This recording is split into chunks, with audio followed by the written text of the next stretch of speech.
Welcome to Lifestyle Solopreneur, the community for entrepreneurs who put lifestyle first. Join your host, Flavia Barris, as she interviews successful lifestyle solopreneurs and shares ideas to help you find the perfect balance between lifestyle, business, and self. Flavia is an attorney, marketing expert, and founder of several online academies. She's been featured in major media, including BBC World News, The Wall Street Journal, The New York Post, ESPN Television, and more. Join us for this episode of Lifestyle Solopreneur.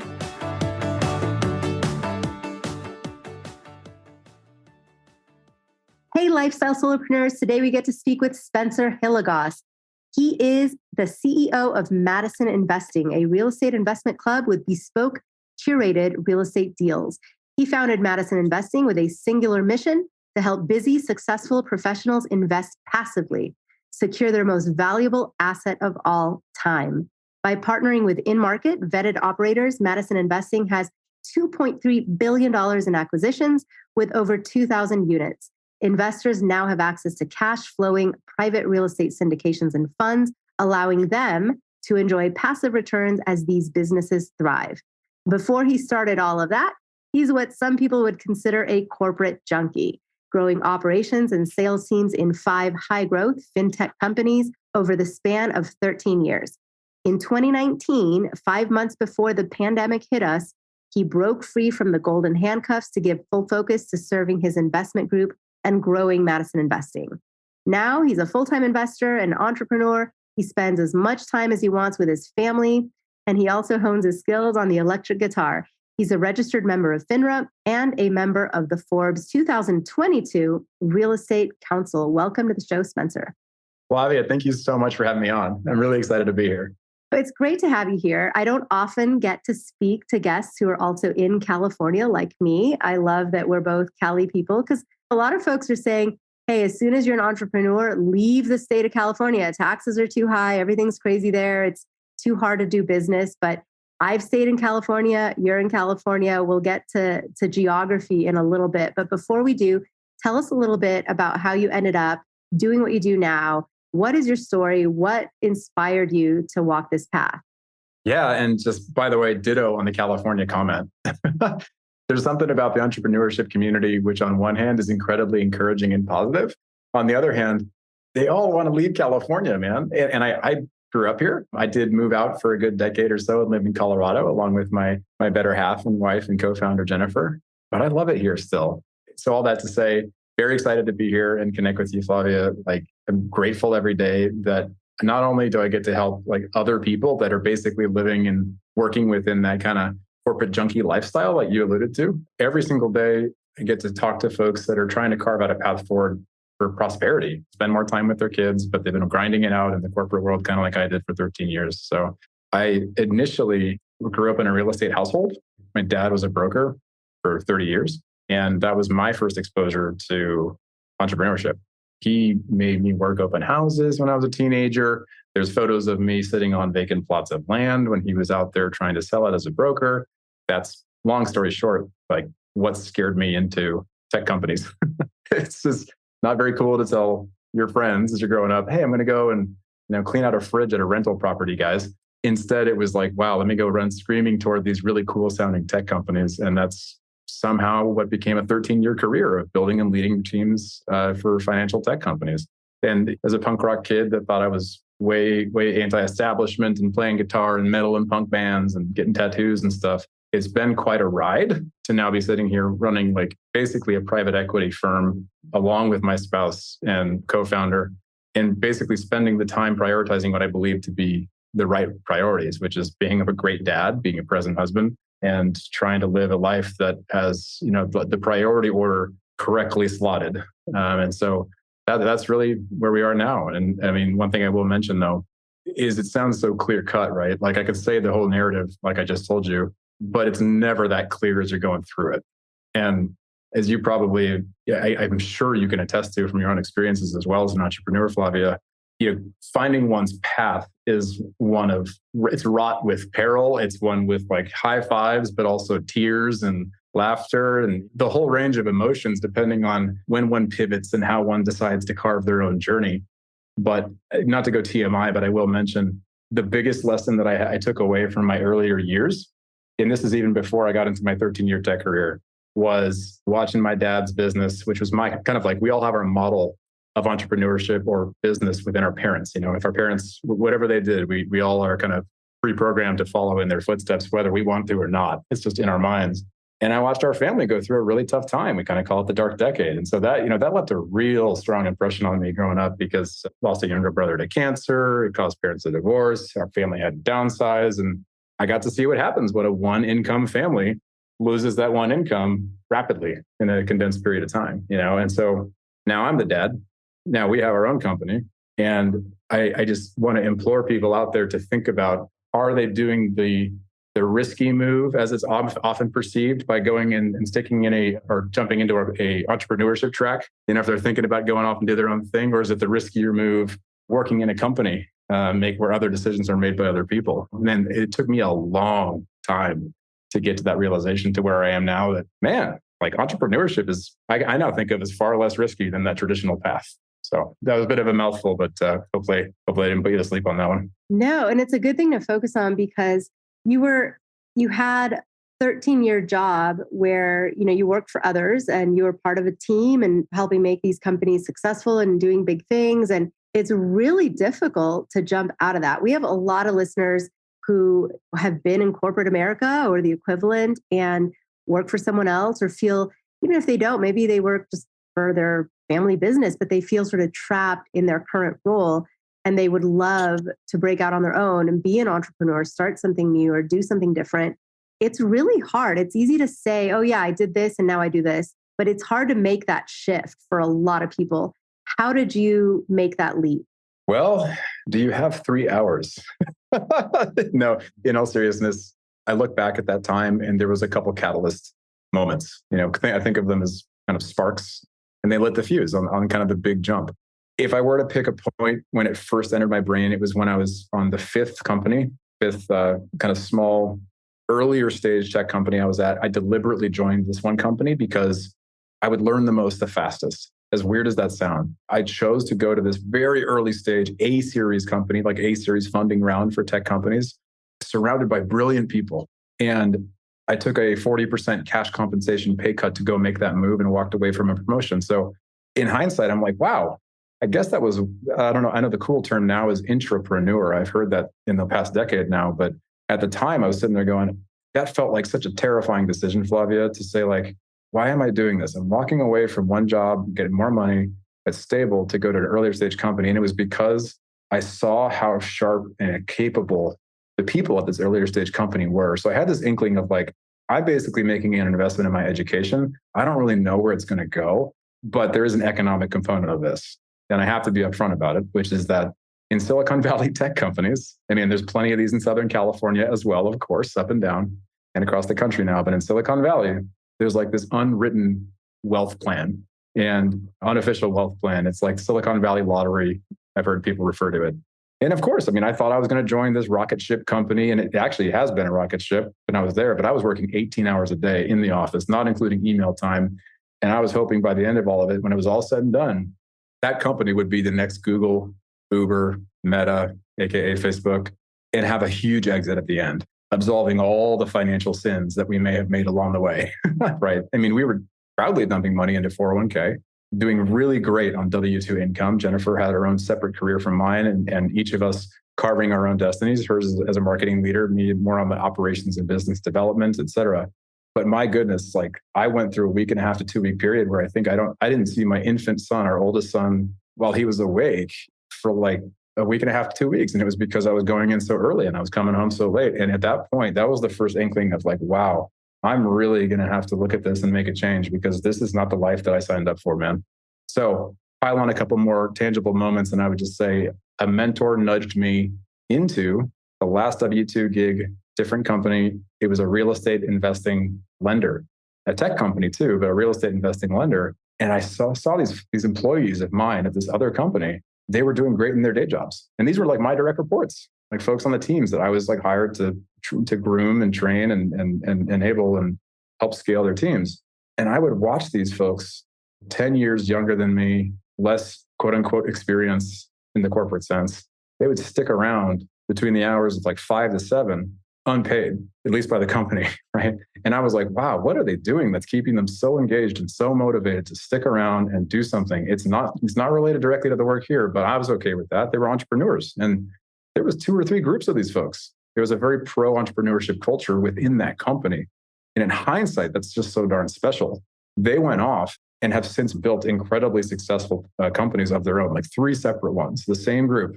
And I sat there and I'm like, man, they have their strengths. I have my strengths. There's no reason that if they can do that I can't do that too. And just having that benchmark moment was incredibly powerful, man. I mean, being able to see that firsthand and interact with someone firsthand, to watch them go fully from idea inception to launch something, to quit, to give me their resignation letter, to go do their side hustles, the full hustle. I was like sitting there going, okay, I've seen enough. What's my excuse? And I think that was really it. It was the catalyst to start educating myself. And I've voraciously devoured education between the hours of 4 and 6 a.m. for about a 2-year period. I think 24 books, which is way more than I needed, and 400 plus podcasts in an 18-month period. It got a little obsessive, Flavia, but it got the job done. Well, it was neat for you to be able to see someone else do it, because sometimes that belief isn't there until you see it proven, right? Someone right? It could be a mentor, but like you said, you actually saw it. You're like, no, this is real. This can happen. Someone can do this. I can do this. And then you went and did it. But Silicon Valley, like that's its own world. I worked in Silicon Valley. I lived and worked there for 3 years, felt like 10, because it's a very unique set of people.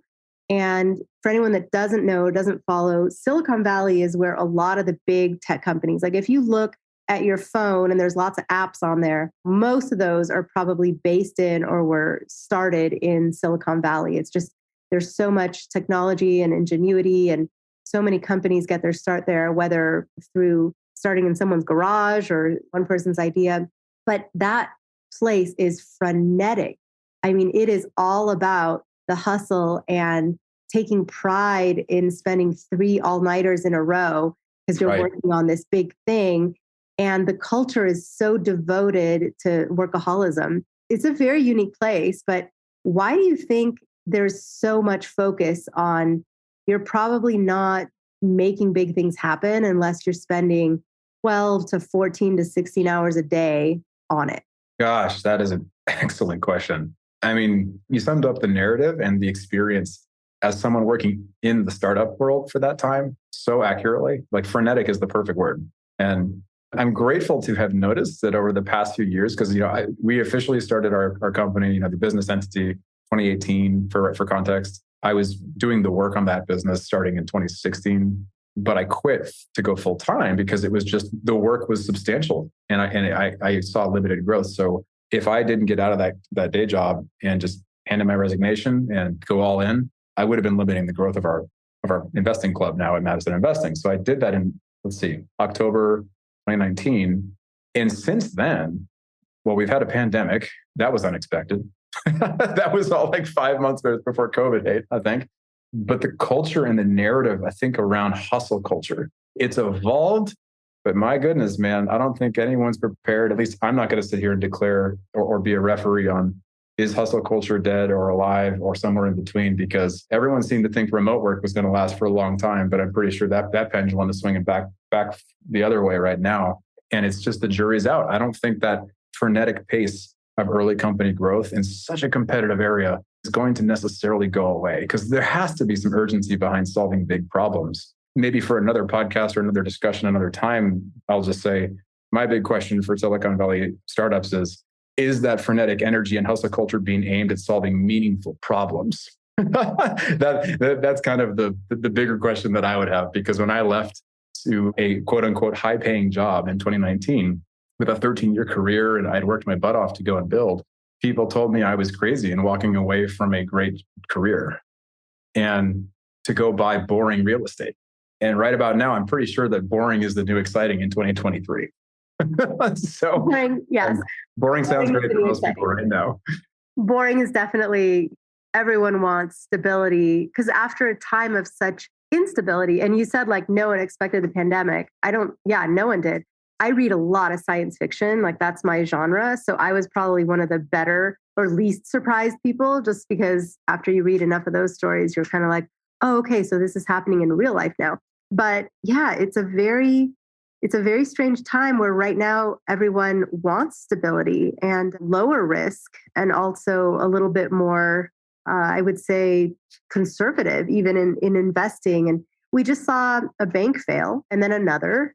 And so there's kind of also a feeling right now of, hey, all these institutions that we thought were very stable and sort of secure, and maybe there isn't that out there. And we just each need to create it for our own selves and not really count on others to provide that, including a job.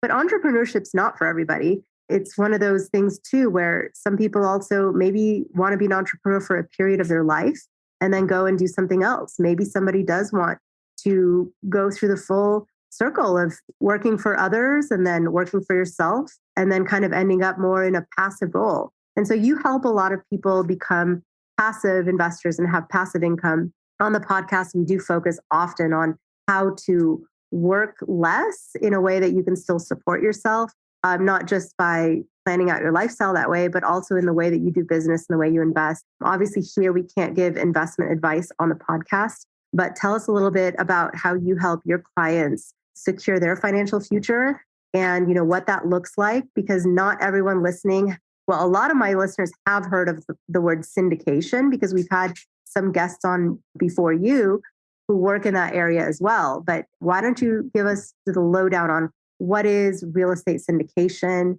What are these investments that your company helps place people in and helps create, and a little bit about that? Yeah, man, there's so many wonderful threads I'd love to pull on there. But in service of not going too nerdy, I will just say I am also a huge sci-fi fan. So we'll move on from that one. But yeah, loving the sci-fi content out there right now. So I think from my own personal experience as an investor, that is the lens through which I approach all of this, because this was not some master plan at the front end. Like Jennifer and I had our own careers, as we talked about a moment ago, Flavia, and that's really the genesis of all this, that it organically evolved into what became this business with hundreds of active investors. And so still the lens, and will hopefully always be that lens, is like we find these big buildings, usually apartment buildings, 200 units, 400 units, the same kinds of ones that I've lived in before. I'm sure you've lived in before in different places, predominantly outside of California. I know we're talking California and I love living here, but we look in places for Texas, North Carolina, South Carolina, the Sun Belt, broad chunk of the United States. So we look at big apartment building communities there and self-storage facilities, just like the U-Haul places where Americans love our stuff. We like to buy it. Some people like to forget about it, either intentionally or otherwise, and they store them in places. So there's other things that we work on, but those are the lion's share of it.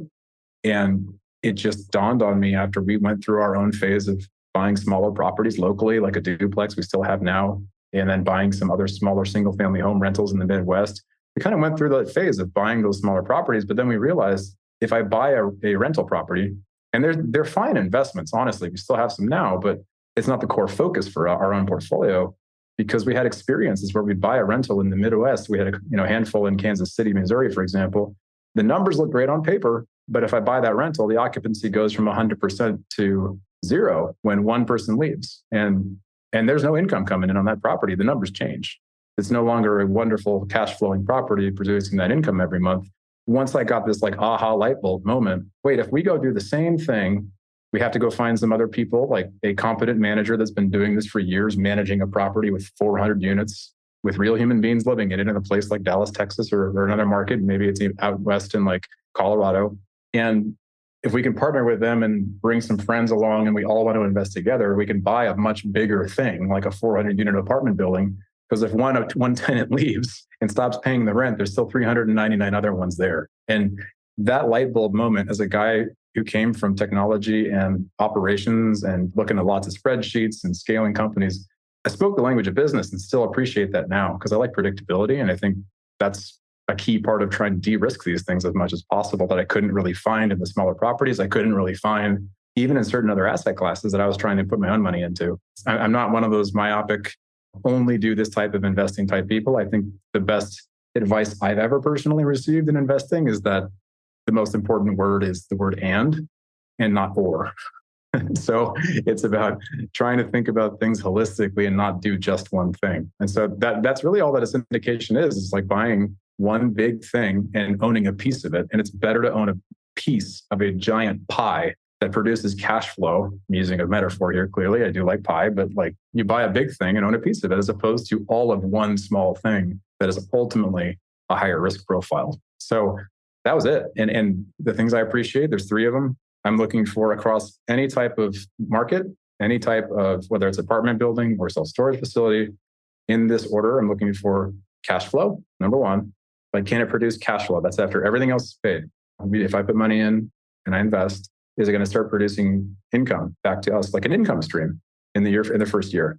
Number two, looking for like meaningful growth or AKA appreciation. So is it going to be able to multiply that money? I won't get into like the specifics necessarily beyond that, but I'll just say that that's the kind of stuff that we look for. And then the third is there's some really cool tax stuff. People go to sleep usually when they hear the word taxes. As a guy who worked at the company called Intuit that makes TurboTax and does a third of the company's tax returns every year, I still thought it was boring 15 years ago. Now I think it's actually fun because if you study wealthy people, they care a lot about taxes and they know a lot about taxes. So now it's a little bit more fun to know about it. But those are the three things. It's like it has to have those three characteristics to go and just buy something bigger that you couldn't buy by yourself. And that's really what a syndication is.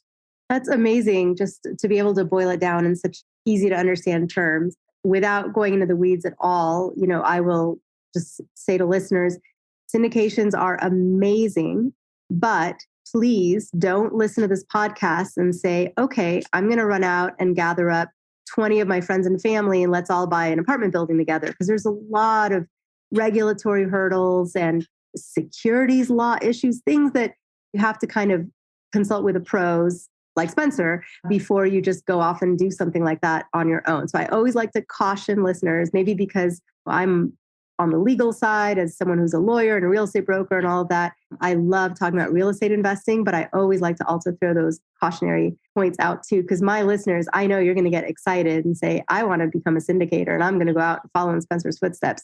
But that's something you should not do until you've been involved in that world yourself. Spencer, what advice would you give to somebody who's listening who says, this is it. This is the thing I've been waiting for. I was wondering what I want to do next. I'm not happy in my job.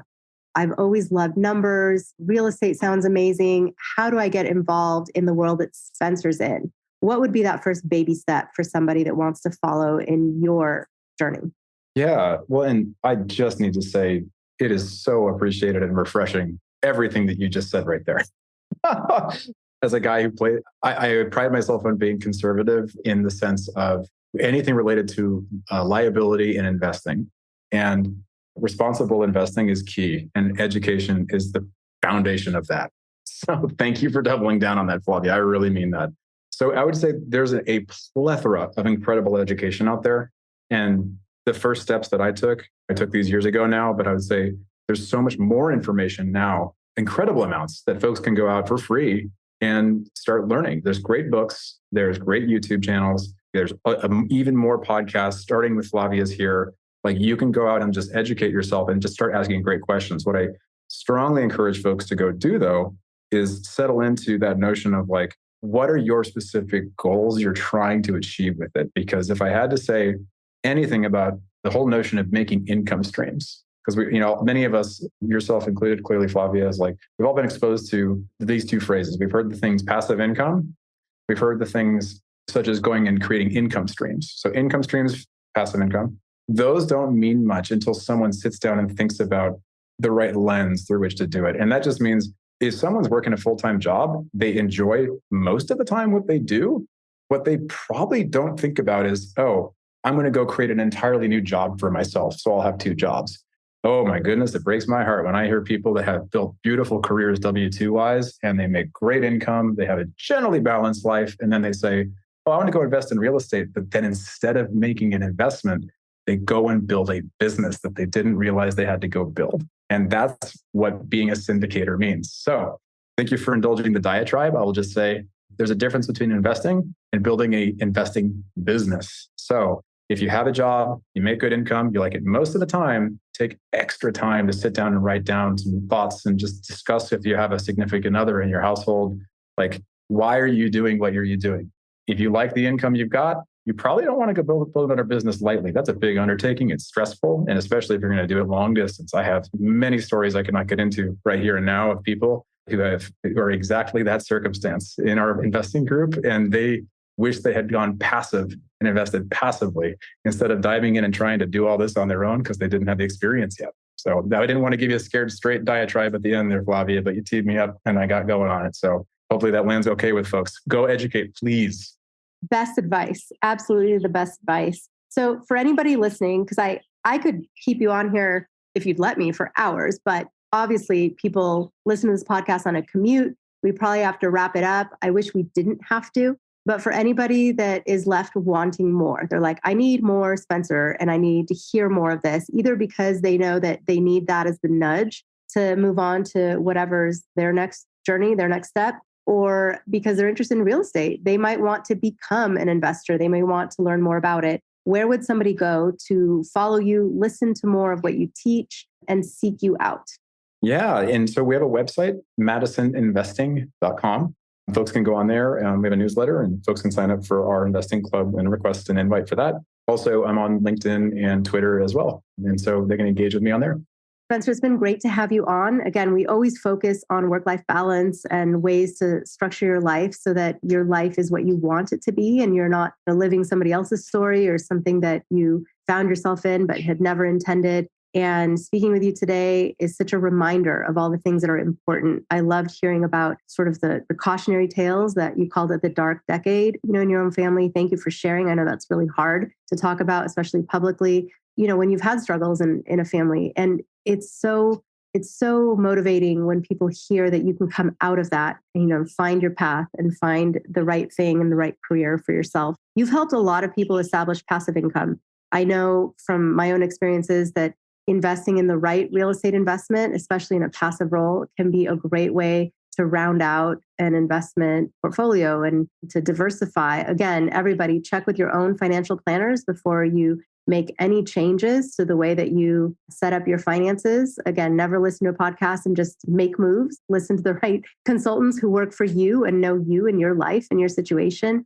But Spencer, it's been great to speak with you today. I hope we connect again soon. And I know a lot of people will want to reach out to you to learn more about what you and your company do. Thank you so much for being such an awesome host. This has been a blast. Really appreciate you having me on, Flavia. Guess what, lifestyle solopreneurs? If you don't yet have an online business earning you enough passive income to live the life of your dreams, I'd like to suggest you consider trying out Kajabi. Kajabi is an all-in-one solution where you can create and teach online courses, publish a paid newsletter, launch a free or paid podcast, process payments, build one-on-one coaching portals for your clients, and much, much more. I personally use Kajabi to power numerous successful and profitable online businesses. Lifestyle solopreneurs, there's a free trial of Kajabi waiting for you at this link, www.kfreetrial.com. You can try Kajabi for free, no obligation, by going to www.kfreetrial.com. Again, kfreetrial.com, and that K stands for Kajabi. Starting an online business helped me break free from that corporate grind, and I hope it does the same for you. You have nothing to lose and absolutely everything to gain. Thanks so much for tuning in today. Don't forget to subscribe to the show, and see you next time.